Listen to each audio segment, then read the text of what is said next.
Hello बच्चों, let's read this question. If I is equal to integration e raise to power x upon e raise to power 4x plus e raise to power 2x plus 1 dx, J is equal to integration e raise to power minus x upon e raise to power minus 4x plus e raise to power minus 2x plus 1 dx, then for any arbitrary constant C the value of J minus I equals. तो हमें जे minus I का value बताना है. Start कर लेते हैं की concept से. की कॉन्सेप्ट देखो क्या हो जाएगा, हम जानते हैं integration d x upon x square minus a square, इसका जो वैल्यू है वो क्या होता है 1/2a log base e mod of x minus a upon x plus a plus में कांस्टेंट सी, ये होता है. तो अब ध्यान से देखो, जो आई का वैल्यू है वो हमें क्या दिया हुआ है, I is equal to integration of e raise to power x upon में e raise to power 4x plus में e raise to power 2x plus में 1 dx, ये वैल्यू दिया हुआ है. इसी तरीके से जे क्या दिया हुआ है हमें, integration of e raise to power minus x upon में e raise to power minus का 4x प्लस में e raise to power minus का 2x प्लस में 1 dx. तो जे को हम थोड़ा सिंप्लीफाई करके लिखते हैं.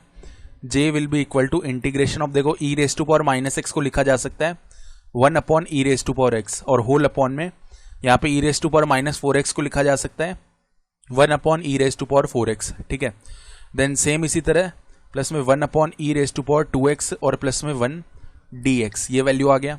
अब इसको थोड़ा और सिंप्लीफाई करते हैं. देखो ध्यान से, एलसीएम लेके तो 1 upon e raise to power x तो ऐसे ही रहेगा.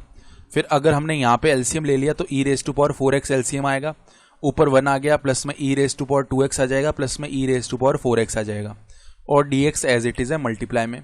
यानी ये क्या बन रहा है, देखो ये पूरा यहाँ पे इंटीग्रेशन था इसका. ठीक है, ये यहाँ पे पूरा इसका इंटीग्रेशन है. समझ में आ गया. तो अब देखो ये टर्म किस तरीके से बनेगा. This is basically integration e raise to power 4x, e raise to power 4x ऊपर चला गया ना. ठीक है, तो नीचे है e raise to power x, तो basically e raise to power 3x बन जाएगा dx, और अपॉन में कितना है e raise to power 4x plus में e raise to power 2x plus में 1. अब देखो j माइनस आई अगर हम निकालना चाहते हैं ना, तो वो क्या हो जाएगा, j का वैल्यू है integration e raise to power 3x dx whole upon का value e raise to power 4x plus में e raise to power 2x plus में 1 माइनस आई का वैल्यू है integration of e raise to power x dx whole upon में जो value है e raise to power 4x plus में e raise to power 2x plus में 1.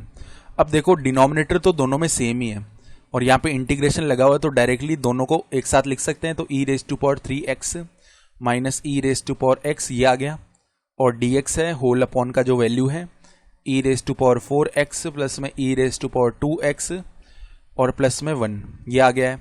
अब numerator में से हम क्या कर सकते हैं, देखो अब j माइनस आई निकाल रहे हैं इज इक्वल टू इंटीग्रेशन. यहाँ से अगर e raise to power x हमने कॉमन कर लिया, तो देखो e raise to power 2x minus 1 dx, ये बच जाएगा, और होल अपॉन का वैल्यू तो एज इट इज है e raise to power 4x then plus में e raise to power 2x plus में 1. अब देखो यहाँ पे एक सब्सटीट्यूशन करते हैं. Let e raise to power x को हम टी बोलते हैं, दोनों तरफ डिफरेंशिएशन किया तो e raise to power x dx का वैल्यू dt बन जाएगा. यानी j माइनस आई देखो क्या आएगा, integration of e raise to power x और dx, ये दोनों मिलके तो dt बना लेंगे. यानी ये बन गया t square minus 1 upon t raise to power 4 plus में टी स्क्वायर प्लस में 1.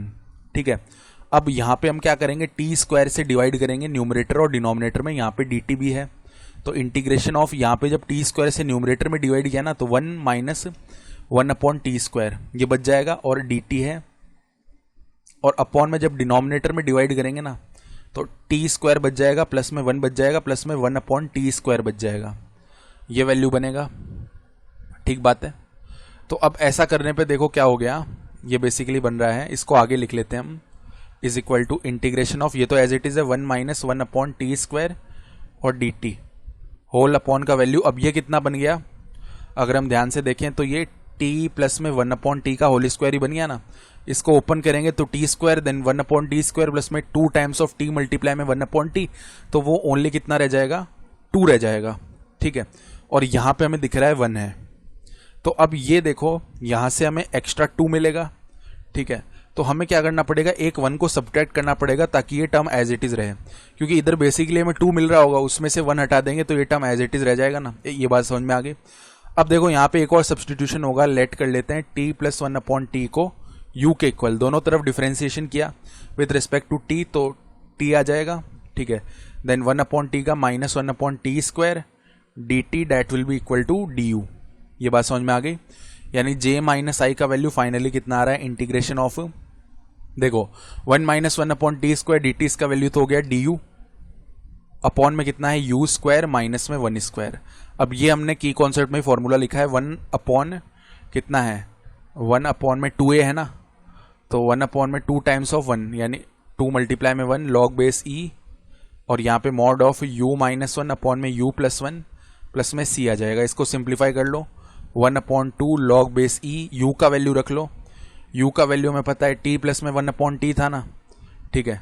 तो देखो mod of t plus 1/t minus 1 whole upon में t प्लस 1/t प्लस में 1 प्लस में c। अब इधर से एलसीएम ले लो, 1/2 लॉग बेस e, ध्यान से देखो एलसीएम लेने पे t एलसीएम आएगा तो t² प्लस में, या बोल सकते हैं t² माइनस t प्लस में 1 आ गया, और अपॉन में आएगा t² प्लस t प्लस में 1 प्लस में c आ रहा। फाइनली t का वैल्यू भी रख दो तो 1/2 लॉग बेस e, देखो t का वैल्यू था हमारा e⁻x, हमने बोल दिया था पहले ही, ठीक है। t का वैल्यू ये था ना e⁻x, तो ये रख देते हैं यहाँ पे, e⁻2x हो जाएगा पहले तो, माइनस में e⁻x हो जाएगा प्लस में 1 होल अपॉन में e⁻2x प्लस में e⁻x प्लस में 1 प्लस में c, ये आ रहा है, ठीक है।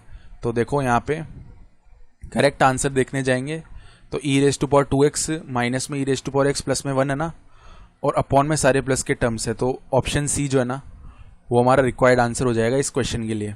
I hope you understood this explanation. Best of luck.